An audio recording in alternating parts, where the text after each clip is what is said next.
think ultimately this is an Yoga and indirect politics NATO in Canada, play as John. well. And I believe Europe is also standing by, ready to respond. So let's see it happen. Let's see if either Putin comes to the table with some sort of concession that's going to work, or Ukraine gets the missiles. And I'll end there.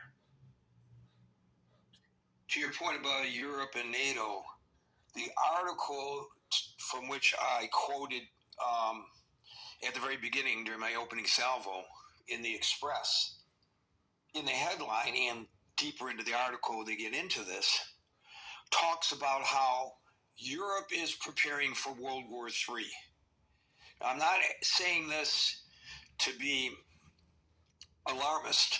I'm just saying that when we've been analyzing this, we've kind of done it a little bit in a vacuum, talking about the United States and Tomahawk missiles, which of course is the topic of the room.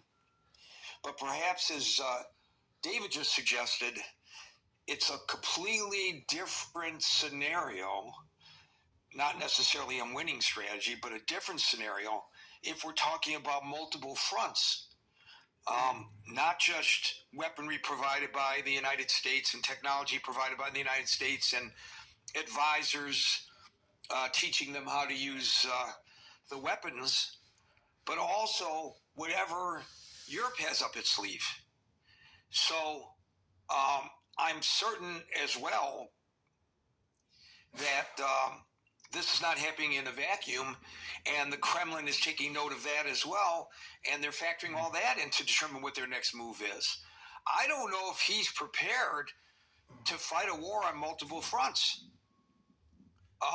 And the threat that might occur, the Tomahawk missiles may have a greater impact as one component of something that potentially could be much more serious. It may not just be Tomahawk weapons used to change the balance of the conflict. It may be multiple military strategies that affect the outcome of the conflict.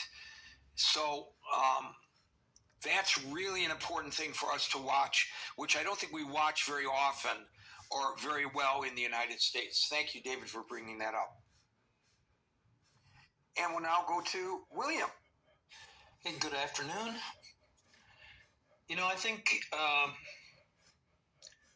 we should, in the national interest of the United States, and to salvage what leadership we have in the world,